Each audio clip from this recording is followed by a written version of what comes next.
Pemirsa, pemerintah memastikan harga BBM subsidi tetap dipertahankan meski harga minyak mentah dunia terus bergejolak. Menteri SDM Bahlil Lahadalia menyatakan Presiden Prabowo Subianto menginstruksikan agar tidak ada kenaikan harga BBM subsidi demi menjaga daya beli masyarakat di tengah tekanan pasar energi global. Sementara itu harga BBM non-subsidi akan disesuaikan mengikuti pergerakan harga minyak mentah Indonesia atau Indonesian Crude Price. Jika harga ICP turun, maka harga BBM non-subsidi juga akan dipertimbangkan untuk turun. Dalam rapat terbatas yang sama, Presiden juga menegaskan kewajiban perusahaan tambang pemegang IUPK membangun fasilitas hilirisasi serta meminta seluruh ketentuan dijalankan secara tegas agar pengelolaan sumber daya alam memberikan nilai tambah sebesar-besarnya bagi kesejahteraan rakyat. Kami membahas terkait dengan perkembangan daripada harga minyak dunia yang terus terjadi dinamika yang sangat tinggi. Arahan Bapak Presiden memerintahkan agar menjaga harga BBM subsidi untuk tidak boleh dinaikkan. Tetapi kalau memang harga ICP dunia turun, kita juga yang non subsidinya juga dipertimbangkan untuk sesuaikan dengan harga pasar. Kalau turun ya turun, jangan dinaikkan, kira-kira begitu. Pemerintah memastikan harga BBM subsidi tetap ditahan demi menjaga daya beli masyarakat. Namun yang menjadi pertanyaan pemirsa, mengapa kebijakan ini menjadi sangat penting di tengah gejolak global yang terjadi? Karena seperti yang diketahui, perang di Timur Tengah kembali memicu kekhawatiran terhadap perekonomian global. Risiko utamanya bukan hanya kenaikan harga minyak, tapi juga gangguan terhadap rantai pasok dunia, biaya logistik, hingga harga pangan. Ketika harga energi naik, biaya transportasi ikut meningkat dan dampaknya kemudian menjalar ke hampir seluruh sektor ekonomi mulai dari infrastruktur, distribusi barang hingga kebutuhan pokok masyarakat. Lalu bagaimana dengan posisi Indonesia? Apakah gejolak global tersebut sudah berdampak terhadap harga-harga dalam negeri atau justru Indonesia masih mampu menjaga stabilitasnya? Kita akan mengecek dan juga membedah data pemirsa dalam gejolak global harga dalam negeri. Apakah tetap terjaga? Kita akan lihat di slide yang pertama terlebih dahulu. Sebelum kita akan melihat data-data dan juga angkanya, kita akan lihat asal muasal dari hulu hingga ke hilir ketika terjadi konflik perang, mengapa bisa turun ke daya beli pemirsa. Hubungan antara konflik geopolitik dan harga barang sebenarnya memang cukup sederhana.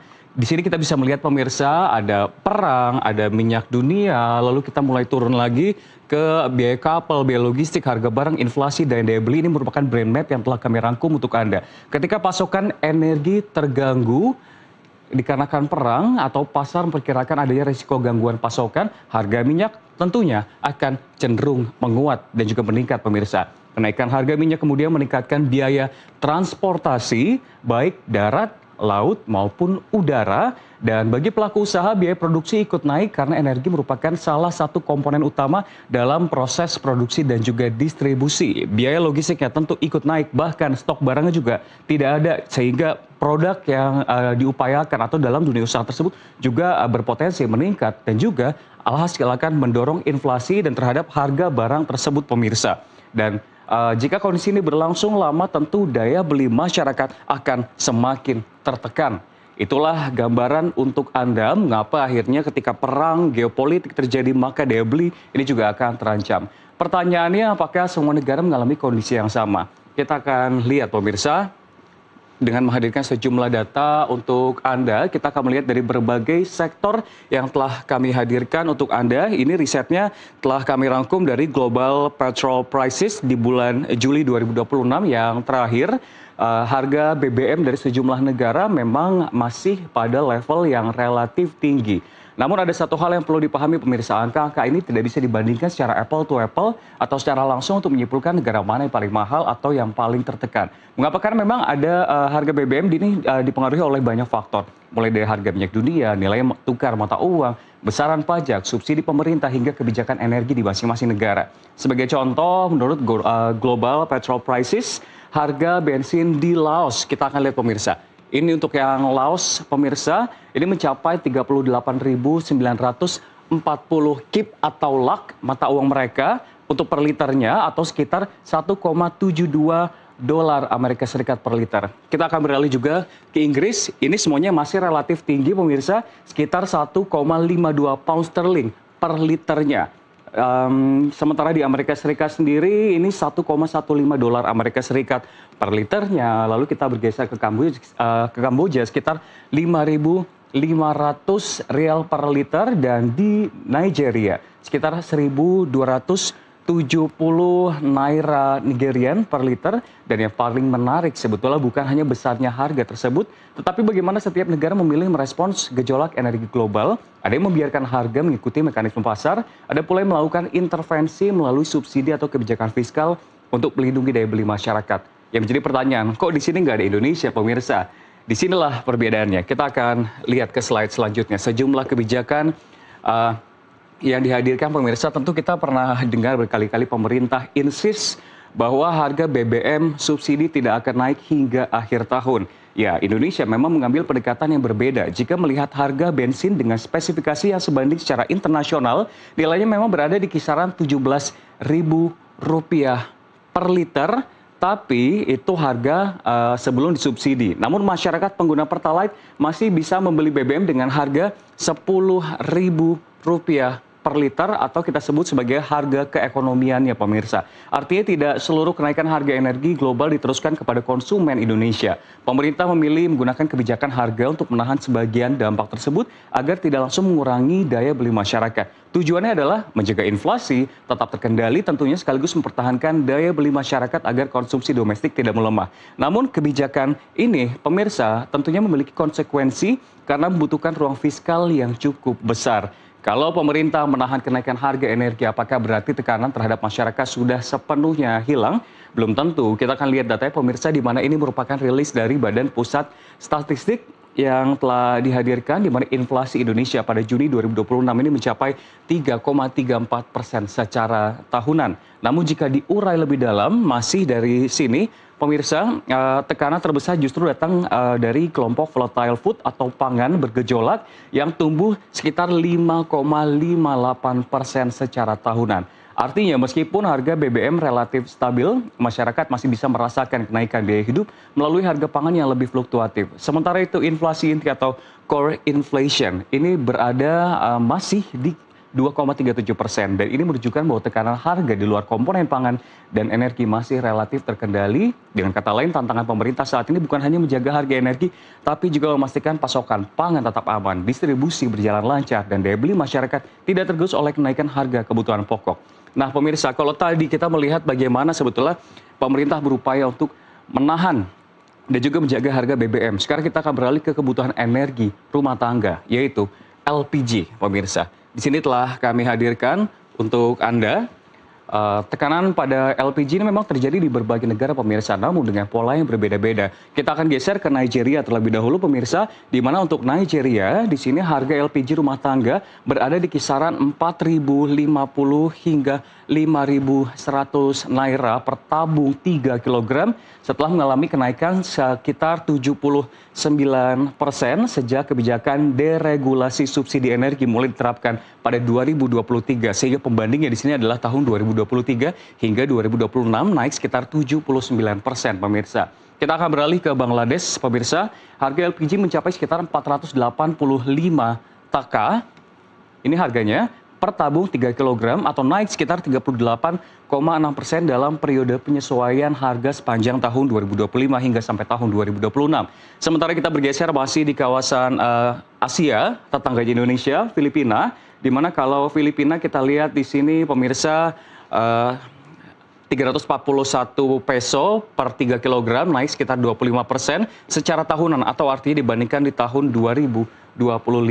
Lalu kita akan bergeser ke India. Di India sendiri harga LPG ini rumah tangga berada di kisaran Rp199 per tabung 3 kg dengan kenaikan akumulatif sekitar 10,4%, yang artinya ini merupakan dibandingkan sejak revisi harga dilakukan pemerintah. Sedangkan kalau kita lihat di Pakistan, pemirsa, bergeser lagi, harga LPG mencapai sekitar Rp724 Pakistan per tabung 3 kg atau naik sekitar 9,9%, mengikuti penyesuaian tarif oleh regulator energi OGRA pada tahun fiskal 2025-2026. Semuanya di sini, pemirsa, kita lihat logonya adalah naik. Kita lihat Indonesia tetap Berbeda dengan sejumlah negara tersebut, harga LPG bersubsidi 3 kg di Indonesia masih dipertahankan di Rp19.000 per tabung 3 kg di pangkalan resmi. Artinya, gejolak harga energi global memang dirasakan hampir di seluruh dunia, namun setiap negara mengambil kebijakan yang berbeda dalam menentukan seberapa besar kenaikan harga akan diteruskan kepada masyarakat. Selain BBM dan juga LPG, kita akan lihat lagi sektor lainnya apa saja upaya yang dilakukan oleh pemerintah. Pemirsa, tekanan memang juga terjadi pada tarif listrik rumah tangga. Kali ini saya hanya akan menunjukkan peningkatan kenaikan tarifnya, tidak ada angka, tidak ada besaran tarifnya. Karena memang alasannya sederhana pemirsa, listrik bukan dijual per kilogram atau per liter, melainkan tarif per KWH dan setiap negara memiliki golongan pelanggan, blok konsumsi hingga skema tarif yang berbeda-beda. Jadi kalau dipaksakan menampilkan angka tarif, hasilnya tentu justru menyesatkan dan tidak apple to apple pemirsa. Kita akan kembali langsung ke data. Di sejumlah negara, pemerintah maupun regulator memilih melakukan penyesuaian tarif karena meningkatnya biaya pembangkitan listrik dan harga energi global. Di Mesir, contohnya pemirsa, kita lihat di sini tarif listrik untuk kelompok pelanggan tertentu naik hampir 30%, 29,9% sejak penyesuaian tarif pada bulan Juli 2025. Kita bergeser ke Sri Lanka, pemirsa, kenaikannya mencapai sekitar 26,5%. Sementara kita bergeser ke Turki, 29, 26. Untuk Turki sendiri menyesuaikan tarif listrik rumah tangga sekitar 25%. Sekarang kita ke Bangladesh. Kalau Bangladesh ini mencatat kenaikan sedikitnya 18,1% pemirsa, penyesuaian bertahap sejak tahun 2025 dan yang lain pun juga sama sejak April 2025 rata-rata. Dan sekarang kita akan beralih ke Inggris di mana regulator Energy of Gem juga menaikkan batas tarif listrik sekitar 5,7% sejak atau tepatnya pada April 2026. Berbeda dengan negara-negara tersebut, tarif listrik PLN di Indonesia hingga kini masih belum mengalami penyesuaian. Artinya, masih tetap dan kebijakan stabilisasi harga di Indonesia tidak hanya dilakukan pada BBM dan LPG, tapi juga sektor kelistrikan sebagai salah satu komponen utama biaya hidup masyarakat. Kalau energi masih mampu dijaga, bagaimana nih soal makanan? Bagaimana soal kebutuhan pangan masyarakat? Kita akan lihat di slide selanjutnya. Pemirsa, selain energi, kebutuhan pangan juga menjadi perhatian karena langsung mempengaruhi daya beli masyarakat. Kalau kita melihat harga ayam secara global, pemirsa, terdapat memang perbedaan yang cukup besar antar negara. Datanya dari Global Product Prices Januari 2026, pemirsa, di mana memang harga ayam utuh siap konsumsi di Afrika Selatan. Kita akan bergeser ke Afrika Selatan, pemirsa, ini mencapai sekitar 4,16 dolar AS per kilogram. Kita bergeser ke Pakistan, pemirsa. Di Pakistan ini sekitar 3,83 dolar Amerika Serikat per kilogramnya. Lalu juga untuk India 3,58 dolar Amerika Serikat per kilogram. Kita akan lihat seperti apa Indonesia. Tercatat sekitar 2,93 dolar Amerika Serikat per kilogram. Bisa dikatakan memang lebih rendah dibandingkan dengan rata-rata harga dunia yang mencapai 5,65 dolar Amerika Serikat per kilogram, di mana data ini menunjukkan bahwa harga ayam di Indonesia memang masih relatif kompetitif dibandingkan dengan negara lain. Namun perlu dipahami, perbedaan harga tersebut dipengaruhi banyak faktor mulai dari biaya pakan, produktivitas peternakan, nilai tukar, hingga kebijakan masing-masing negara. Dan yang terpenting, hingga saat ini pemerintah masih berupaya menjaga pasokan dan stabilitas harga pangan agar gejolak global tidak sepenuhnya diteruskan kepada masyarakat, pemirsa. Dan dari sejumlah data yang kita lihat hari ini menunjukkan satu hal, pemirsa. Gejolak harga akibat konflik global memang nyata. Banyak negara memilih menyesuaikan harga energi mengikuti mekanisme pasar sehingga beban kenaikan langsung dirasakan masyarakat. Indonesia mengambil pendekatan yang berbeda melalui kombinasi kebijakan stabilisasi harga energi, pengendalian inflasi, penguatan pasokan pangan, serta koordinasi fiskal dan moneter. Dan pemerintah sekali lagi berupaya menahan dampak gejolak global agar tidak sepenuhnya diteruskan kepada masyarakat. Namun, tantangan belum berakhir. Menjaga stabilitas harga harus tetap diimbangi dengan keberlanjutan fiskal, ketahanan energi, serta ketahanan pangan agar ekonomi tetap tumbuh dan daya beli masyarakat tetap terjaga. Demikian segmen Beda Data, kita kembali ke Nusantara Business Hour.